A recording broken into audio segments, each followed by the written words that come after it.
Hello दोस्तों, स्वागत करता हूं आप सभी का इस वीडियो में जिसमें हम लोग इस वीडियो में हम लोग मैथ के कुछ इम्पोर्टेंट सूत्र देखेंगे। ठीक है, तो बिना विलम्ब किए चलिए देखते हैं।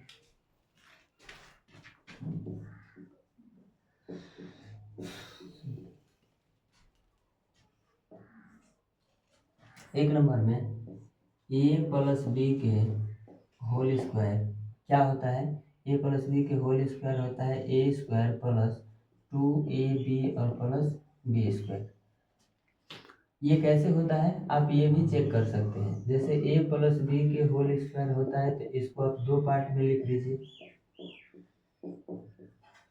और इसको इससे इसमें गुना कर दीजिए। a गुना ए स्क्वायर, फिर इससे इसमें गुना कीजिए a गुना बी, प्लस और प्लस प्लस हो जाएगा a गुना बी ए बी हो जाएगा, फिर प्लस और प्लस प्लस हो जाएगा और फिर a गुना बी ए बी हो जाएगा, यानी इससे इसमें, फिर इससे b गुना बी कीजिए तो प्लस और प्लस क्या हो जाएगा, प्लस हो जाएगा और b गुना बी बी स्क्वायर। अब ए स्क्वायर की जाति का कोई नहीं मिल रहा है इतना दूर के बीच में, तो इसे हम लोग लिखेंगे ए स्क्वायर और फिर ए बी जाति का है 1 मिल के क्या हो जाएगा 2ab हो जाएगा, यानी 2ab और प्लस बी स्क्वायर।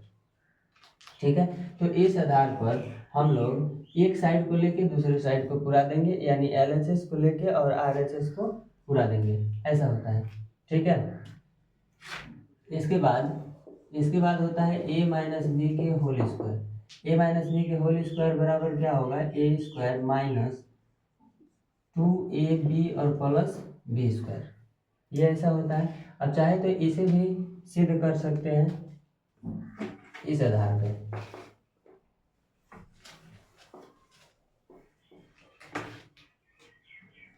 जैसे a माइनस बी के होल स्क्वायर है तो इसको दो पार्ट में लिख दीजिए a माइनस बी और फिर से a माइनस बी।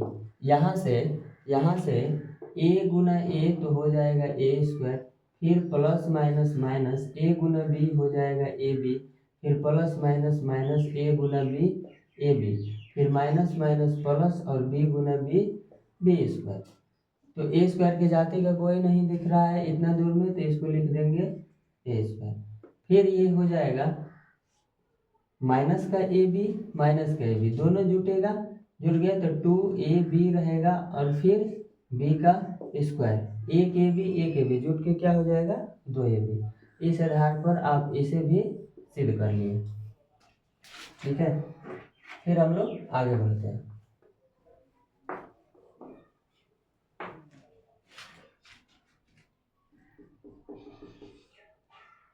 फिर होता है a प्लस बी के होल क्यूब, ये होता है A cube plus B cube plus 3ab into A plus B. आप इसे भी सिद्ध कर सकते हैं, तीन पार्ट में करके और गुना कर दीजिएगा, ये भी हो जाएगा जाते जाते के साथ जुट करके। इसके बाद हो जाएगा a माइनस बी के whole cube, A cube minus B cube minus 3ab into A minus B. इसके बाद होता है a प्लस बी प्लस सी के होल स्क्वायर, ए स्क्वायर, इसके बाद बी स्क्वायर प्लस सी square plus 2ab plus 2bc plus 2ac, ऐसा होता है। यानी इसके बाद आप कह सकते हैं कि a पर पावर m बाय a पर पावर m इंटू b पर पावर n बराबर b पर पावर n बराबर ये हो जाएगा a b पर पावर m, a पर पावर m इंटू b पर पावर m बराबर a b पर पावर m हो जाएगा। क्यों? क्योंकि जब घात बराबर होता है और बेस अलग अलग होता है तो बेस को गुना करके और घात को एक बराबर लिख दिया जाता है। इसके बाद a पर पावर m और b पर पावर n बराबर हो जाएगा a पर पावर m प्लस n। जब बेस बराबर होता है तो घात जुट जाता है, जब बेस बराबर होगा तो घात जुड़ जाएगा। इसके बाद a पर पावर m बाय b पर पावर n बराबर ये होगा a पर पावर m और a पर पावर n बराबर a पर पावर m माइनस n हो जाएगा, ऐसा होता है। इसका मतलब ये है कि a स्क्वायर बराबर हम बोलेंगे यानी a प्लस बी के होल स्क्वायर बराबर a square plus 2ab plus b square. इसके बाद a माइनस बी के होल स्क्वायर होता है a square minus 2ab plus b square. a plus B के होल क्यूब होता है a cube plus B cube plus 3ab into a minus B. इसके बाद a माइनस बी के whole cube होता है a cube minus B cube minus 3ab into a minus B. इसके बाद a प्लस बी प्लस सी के whole square बराबर होगा a square plus b square plus C square plus 2ab plus 2bc plus 2ac। ठीक है, a पर power m into b पर power m, a b पर पावर m हो जाएगा, a b पर पावर m हो जाएगा। इसके बाद a पर पावर m इंटू ए पर पावर n बराबर ए पर पावर m प्लस n हो जाएगा। घात जब बराबर, बेस जब बराबर होता है तो घात आपस में जुड़ जाता है। इसके बाद a पर पावर m बाय b पर पावर n, a पर पावर m बाय b पर a पर पावर n बराबर हो जाएगा a पर power m minus n, a पर पावर m माइनस n। ठीक है, तो इसके आगे हम लोग और कुछ देख लेते हैं सूत्र।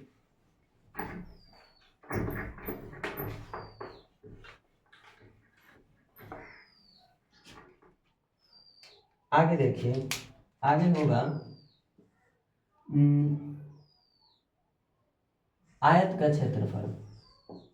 आयत का क्षेत्रफल बराबर होगा लंबाई गुना चौड़ाई। फिर आयत का परिमाप होगा 2 इंटू लंबाई प्लस चौड़ाई। इसके बाद आयत का विकर्ण बराबर होता है अंडर रूट लंबाई का स्क्वायर प्लस चौड़ाई का स्क्वायर। इसके बाद हम लोग देखेंगे वर्ग का क्षेत्रफल बराबर क्या होगा भुजा स्क्वायर। वर्ग का क्षेत्रफल भुजा स्क्वायर। ठीक है, आगे वर्ग का परिमाप। वर्ग का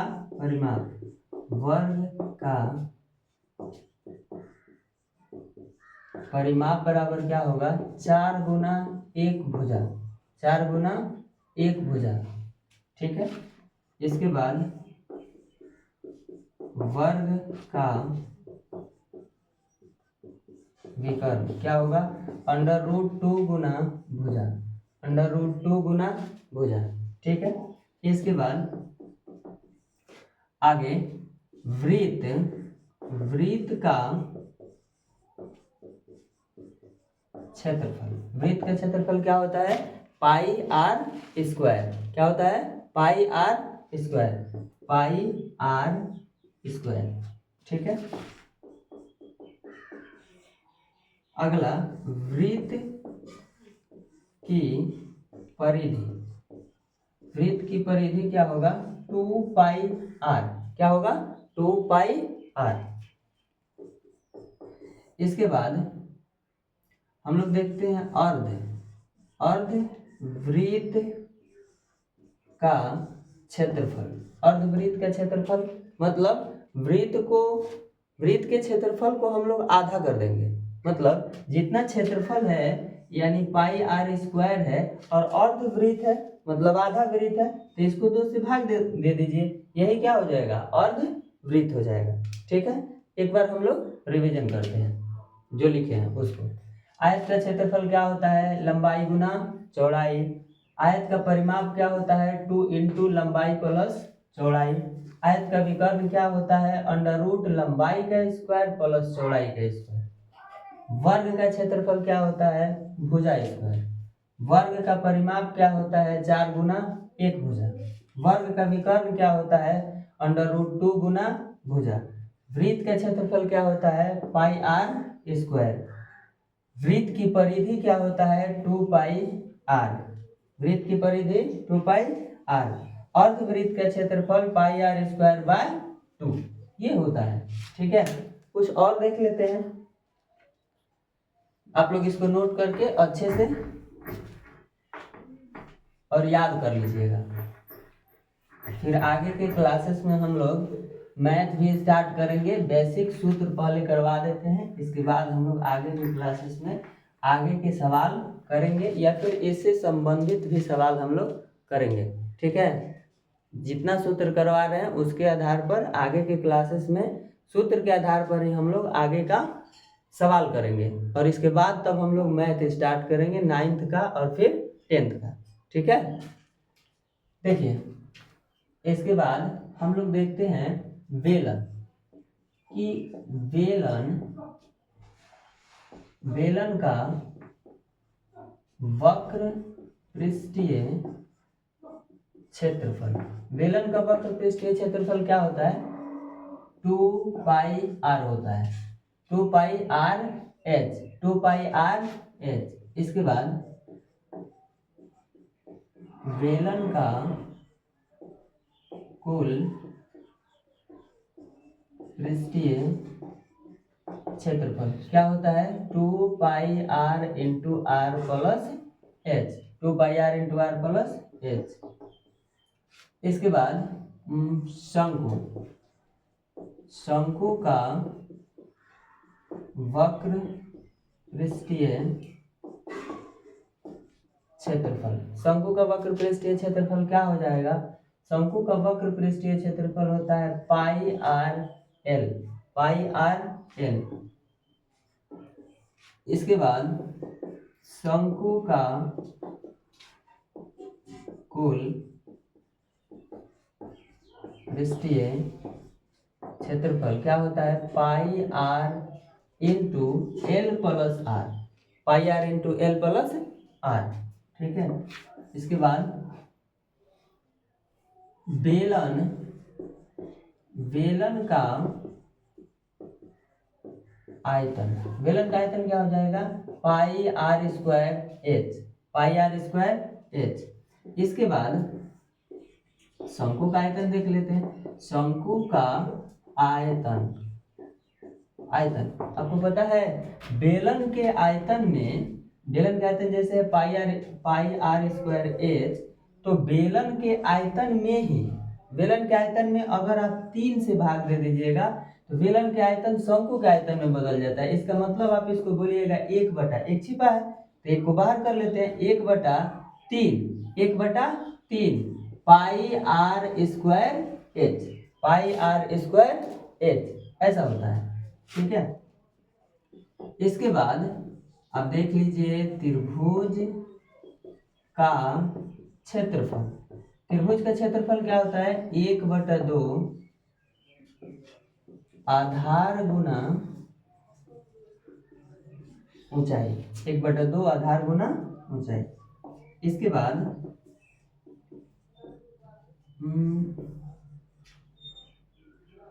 चलिए विषम बाहु त्रिभुज देख लेते हैं। विषम बाहु त्रिभुज का क्षेत्रफल, इसे हम लोग हीरोन सूत्र भी बोलते हैं, हीरोन का सूत्र। ठीक है, तो वैसे ये हीरोन के सूत्र से ही ज्यादा फेमस है। विषम बाहु त्रिभुज इसको लोग कम ही पढ़ते हैं, इसलिए हम लोग हीरोन सूत्र भी बोल सकते हैं। ये होता है under root S into S minus A into S minus B into S minus C, ऐसा होता है। इसके बाद त्रिभुज का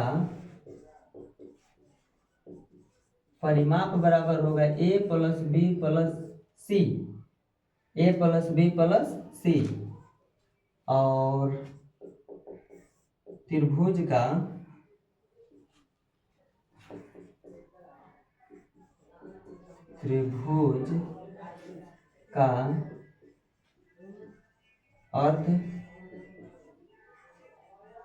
अर्ध परिमाप, त्रिभुज का अर्ध परिमाप ए प्लस बी प्लस सी और बटे में 2, ऐसा होता है। ठीक है, इसके बाद एक बार रिवाइज कर लेते हैं। बेलन का वक्र पृष्ठीय क्षेत्रफल 2 पाई आर एच, क्या होता है 2 पाई आर एच। इसके बाद बेलन का कुल पृष्ठीय क्षेत्रफल क्या होता है 2 pi R into R plus H. इसके बाद शंकु का वक्र पृष्ठीय क्षेत्रफल पाई आर एल, शंकु का कुल पृष्ठीय क्षेत्रफल pi R into L plus R हो जाएगा। बेलन का आयतन पाई आर स्क्वायर एच, शंकु का आयतन 1/3 पाई आर स्क्वायर एच या फिर पाई आर स्क्वायर एच बाय 3, ऐसे इसको घुमा के ऐसे भी बोल सकते हैं, कोई दिक्कत नहीं है। इसके बाद त्रिभुज का क्षेत्रफल 1/2 आधार गुना ऊंचाई। वास्तव में ये समकोण त्रिभुज का क्षेत्रफल है, हम लोग समकोण त्रिभुज के क्षेत्रफल में इसका यूज करते हैं, जहां पर आधार और ऊंचाई दिया रहता है वहां। इसके बाद विषमबाहु त्रिभुज का क्षेत्रफल होता है under root S into S minus A into S minus B into S minus C. इसके बाद इसको विषमबाहु त्रिभुज के क्षेत्रफल को हम लोग ये भी बोलते हैं हीरोन के सूत्र। इसके बाद त्रिभुज का क्षेत्रफल, त्रिभुज का परिमाप क्या होगा ए प्लस बी प्लस सी। इसके बाद त्रिभुज का अर्ध परिमाप ए प्लस बी प्लस सी और बटे में 2। ठीक है, इतना सूत्र याद कीजिए। इसके बाद हम लोग आगे के क्लासेस में 9th और 10th का मैथ स्टार्ट करेंगे। इससे संबंधित पहले एक वीडियो आप लोगों को दिया जाएगा, जो कि इस पर एक सवाल बना करके दिया जाएगा, ताकि सारा सूत्र का प्रयोग आपको पता चल जाए कि सूत्र का प्रयोग किस प्रकार से होता है। Thank you.